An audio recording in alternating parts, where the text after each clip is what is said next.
हैं? नीतीश कुमार भी बोल रहे हैं। नीतीश कुमार ने कितने डेवलपमेंट कर दिया। बिहार के बच्चे बेचारे दूसरे दूसरे स्टेट में जाते हैं पढ़ाई के लिए। अरे वो इंडस्ट्री नहीं लगा सकते, वहाँ एजुकेशनल हब बना दो आप, जनता को फायदा होगा। हर साल इतना एडवर्टाइजमेंट होता है, आज यहाँ बंद हो रहा है, आज वहाँ बंद हो रहा है, वहाँ छुट्टी देनी पड़ रही है, यहाँ छुट्टी देनी। एक बार छुट्टी होगी, चुनाव हो गए, फोर्स का भी काम खत्म हो गया, हाँ एडमिनिस्ट्रेशन का काम खत्म हो गया। क्यों? और नियत जिसको कह रहे हैं कि लोग उसको लाएंगे, राहुल को लाएंगे, अखिलेश को लाएंगे, केजरीवाल को लाएंगे। केजरीवाल ने शपथ खाई थी, मैं गंगा को कर दूंगा, एक यमुना को 1 महीने में साफ कर दूंगा, डुबकी लगाने साथ जाऊंगा। पहुंच गए क्या? जवाब नहीं है ना इनके पास। हम बताएंगे क्या क्या नहीं हुआ। जो रोड दिल्ली में पूरे इंडिया में 10 किलोमीटर बनती थी पहले, आज वो 25-30 किलोमीटर रोड बन रही है। मोदी जी काम किए कुछ? जी बिल्कुल। जो क्या देश काम किया आपने? देश की जो सिचुएशन थी पहले 2014 से पहले कुछ और थी, 2014 के बाद अब कुछ और है। हो रहा है जो जिस हिसाब से हमारा देश का जो डेवलपमेंट हो रहा है, जनता देख रही है कि किस प्रकार जो हमारे देश का डेवलपमेंट हो रहा है। इंसान धरती में नहीं रह सकता, चांद पे पहुंच गया, उसकी क्या कहना है। सल्यूट करते हैं, 14 बार सल्यूट करेंगे ऐसे इंसान को जो कि इंडिया का नाम रोशन करे, उसी को सल्यूट करना चाहिए। नमस्कार, मैं सुरजीत कुमार और आप देखना शुरू कर चुके हैं द लोकसभा। दोस्तों 2024 का चुनाव नज़दीक है, लगभग सारी तैयारियां पूरी हो चुकी हैं, लेकिन जनता अब तक तैयार है या नहीं। हम जनता से राय लेने आए हैं रोड पर, सड़क पर, मतलब कौसाम्बी बस स्टैंड के पास। जनता से पूछेंगे और राय लेंगे कि आखिर 2024 का चुनाव किस ओर झुक रहा है और कौन सी पार्टी चुनाव जीत रही है, क्योंकि लगभग सारे दल तैयार है। एक तरफ 28 दल तो दूसरी तरफ एनडीए को एक नया नाम दिया गया है। जिस तरीके से इंडिया है, इंडिया एक तरफ एनडीए की तरफ से मोदी, तो इंडिया की तरफ से अभी तक नेता का नाम सामने नहीं आया। हम जनता से पूछेंगे और राय लेंगे कि आखिर 2024 का चुनाव को लेकर के जनता के क्या मत है, किसे जनता चुनेगी। जवाब नहीं है ना इनके पास। हम बताएंगे क्या क्या नहीं हुआ। जो रोड दिल्ली में पूरे इंडिया में 10 किलोमीटर बनती थी पहले, आज वो 25-30 किलोमीटर रोड बन रही है। हाँ जी, सोलर इंडिया तीसरे नंबर पे, दूसरे नंबर पे आ गया। क्या नहीं हुआ आप बताओ। विरोध के लिए विरोध करना वो अलग बात है, लेकिन काम तो हो रहा है। क्यों? और नियत जिसको कह रहे हैं कि लोग उसको लाएंगे, राहुल को लाएंगे, अखिलेश को लाएंगे, केजरीवाल को लाएंगे। केजरीवाल ने शपथ खाई थी, मैं गंगा को कर दूंगा, एक यमुना को 1 महीने में साफ कर दूंगा, डुबकी लगाने साथ जाऊंगा। पहुंच गए क्या? नहीं गए। फिर कितने नए स्कूल बना दिए। वो तो दिल्ली तो छोटा सा है, पूरा इंडिया तो बहुत बड़ा है। क्यों? जब दिल्ली को ही नहीं कर पाई, छोटा सा स्टेट को ही, जो केवल 3-4 हज़ार किलोमीटर में बसा हुआ, पूरा इंडिया तो कितने हज़ार किलोमीटर में बसा हुआ है, उसको नहीं कर पाए क्या कराएंगे। बीजेपी की बात कर रहे हो ना, तो उसमें बेरोजगारी और महंगाई की बात काफी बीजेपी की बात नहीं कर रहा हूँ, मैं सच्चाई की बात कर रहा हूँ। देखो बेरोजगारी क्या उन्होंने एफिडेविट दे दिया कि हम 1 दिन में या 1 साल में 5 साल में खत्म कर देंगे? किसी पार्टी ने दिया कोई एफिडेविट? फिर तो हम किस बेस पे दूसरी पार्टी को एक्सेप्ट करें? बोलते हैं कि लोकतंत्र को बचाने के लिए हम एक साथ आए। लोकतंत्र यदि उनके अकॉर्डिंग सब कुछ हो रहा, लोकतंत्र सही है। और जो उनके अकॉर्डिंग नहीं हो रहा, उनकी इच्छाओं के अनुसार नहीं हो रहा, देश में कोई लोकतंत्र तो ये हजारों साल से कहते आ रहे लोकतंत्र को बचाएंगे। लोकतंत्र हमेशा बचा रहेगा, बचा रहेगा हमेशा। लोकतंत्र पहले भी बचा हुआ था, आज भी बचा हुआ, आगे भी बचा रहेगा। लोकतंत्र उनके कहने से या मेरे कहने से या आपके कहने से खराब या अच्छा नहीं हो जाएगा।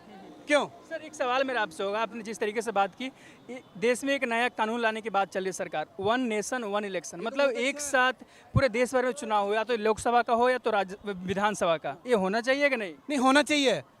देश का पैसा बचेगा, हमारा टैक्स पेयर का पैसा बचेगा उससे।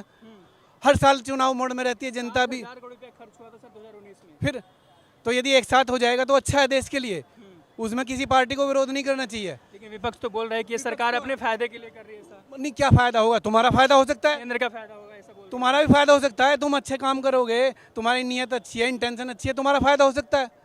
किसी का जो अच्छा करेगा उसका फायदा। इसमें तो आम नागरिक का फायदा है। आम नागरिक के हाँ, साथ फायदा है। फिर तो क्योंकि आचार संहिता को झेलना नहीं पड़ेगा, फिर किसी भी पार्टी से हो उससे क्या लेना देना। इंडियन सिटीजन का फायदा उसमें, जनता को फायदा होगा। हर साल इतना एडवर्टाइजमेंट होता है, आज यहाँ बंद हो रहा है, आज वहाँ बंद हो रहा है, वहाँ छुट्टी देनी पड़ रही है, यहाँ छुट्टी देनी। एक बार छुट्टी होगी, चुनाव हो गए, फोर्स का भी काम खत्म हो गया, हाँ एडमिनिस्ट्रेशन का काम खत्म हो गया। और क्या? अच्छा एक सवाल है सर कि बुराई आपको नजर आ रही है कुछ बुराई इसमें? मुझे तो सर कुछ नहीं नजर बस तो फिर नहीं, विपक्ष के ऐसा आरोप है। तो विपक्ष तो अपने फायदे के नुकसान के, देश हित के फायदे के बारे में सोचो। आप एक कॉमन मैन से आप पूछोगे, हर कोई आप सर्वे करा लो, कॉमन मैन से ही पूछ रहा हूँ हाँ कॉमन मैन यही कहेगा इसमें कोई बुराई नहीं है, कोई नुकसान नहीं है। सर एक सवाल है मेरे, 28 दल एक साथ जुड़े हैं, आज उनकी मीटिंग हो रही है मुंबई में, उनका नेता अब तक सामने नहीं आया, लेकिन वो बोल रहे हैं कि भ्रष्टाचार को मिटाने के लिए, लोकतंत्र को बचाने के लिए, हम पीएम मोदी को हराने के लिए नहीं बल्कि लोकतंत्र को बचा कर रखने के लिए एक साथ आए हैं। क्या कहेंगे सर? क्या बात कर रहे हो आप लोकतंत्र को बचाने के लिए? जिनकी राहुल की बात कर रहे हो, राहुल जी की आप, वो सब नेता एक साथ आए हैं। वो तो संसद में कितनी अटेंडेंस है आप देख लो रिकॉर्ड निकाल के उनका। क्यों जी? लालू जी बचाएंगे? 300 सीट पार। लालू जी बचाएंगे क्या? हाँ, हैं? नीतीश कुमार भी बोल रहे हैं। नीतीश कुमार ने कितने डेवलपमेंट कर दिया। बिहार के बच्चे बेचारे दूसरे दूसरे स्टेट में जाते हैं पढ़ाई के लिए। अरे वो इंडस्ट्री नहीं लगा सकते, वहाँ एजुकेशनल हब बना दो आप। वहाँ के बच्चों में इतना जज्बा पढ़ाई को लेकर, इतने बच्चे पढ़ कर IAS अफसर बनते हैं, तुम वहाँ एजुकेशन हब बना दो और कोई इंडस्ट्री नहीं लगा सकते तो 15-20 साल में हो गया क्या? वहाँ के लोगों से सेटिस्फाई है वहाँ के लोग क्या डेवलपमेंट को लेकर? लेकिन फिर भी सरकार में तो है सर वो भी। सरकार में तो अपने समीकरण से हैं, आप समझ रहे? बस तो सरकार में तो जिनके 10 MP होते हैं वो भी सरकार में आ जाते हैं, समझ रहे? समीकरण से। कहाँ से आप? दिल्ली। दिल्ली से। लोकसभा का चुनाव होने वाला 2024 में, कैसे देखते हैं चुनाव को? मतलब कौन सी पार्टी चुनाव जीतेगी? देखिए, जो काम करेगी वो जीतेगी। कौन काम कर रहा है आपके लिए? काम हो रहा है विदेश में? काम हो रहा है जो जिस हिसाब से हमारा देश का जो डेवलपमेंट हो रहा है, जनता देख रही है कि किस प्रकार जो हमारे देश का डेवलपमेंट हो रहा है। मोदी जी काम किए हैं कुछ? जी बिल्कुल। जो क्या काम किया आपने? देश की जो सिचुएशन थी पहले 2014 से पहले कुछ और थी, 2014 के बाद अब कुछ और है। अब बदल गया है। अब बदल गया। धर्मेंद्र धर्मेंद्र जी, क्या करते हैं आप? हम तो मजदूरी करते हैं फैक्ट्री में।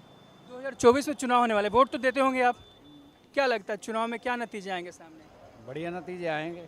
किसे वोट देंगे? जो इंसान धरती में नहीं रह सकता, चांद पे पहुंच गया, उसकी क्या कहना है? सलूट करते हैं, 14 बार सलूट करेंगे ऐसे इंसान को जो कि इंडिया का नाम रोशन करे, उसी को सलूट करना चाहिए। इंडिया के ऊपर मरे उसी। मोदी जी की बात कर रहे हैं। ना मोदी जी कोई भी हो सर, अगर सर जी अगर कोई भी आए, मैं तो ये दुआ मनाता हूँ ऊपर वाले से, हे भगवान ऐसे इंसान को भेजो जो गरीब की रोटी चलाए। हम दुनियादारी की नहीं समझता हूँ। अच्छा, पीएम मोदी अभी देश के प्रधानमंत्री हैं, वो अच्छा काम कर रहे हैं आपके लिए? क्यों नहीं? मैंने कोई गलत काम नहीं किया, सही काम किया। सही काम हो रहा है। जहाँ कोई भी सरकार आए, सर आप ही हो, अगर हमारे लिए गरीब हैं हम, अगर 2 रोटी मिलेंगे हम उन्हीं का नाम लेंगे। तो 2 रोटी मिल रहा है मोदी जी के राज्य में? हम ये किसी को बराबला नहीं कह सकता हूँ। किसी को नहीं कुछ बोल सकते? नहीं सर। योगी जी के राज कैसे चल रहा है? बुलडोजर चलते हैं उत्तर प्रदेश में काफ़ी ज़्यादा, कहा जाता है। नहीं सर, अगर जो गलत है तो गलत है, सही है तो सही है।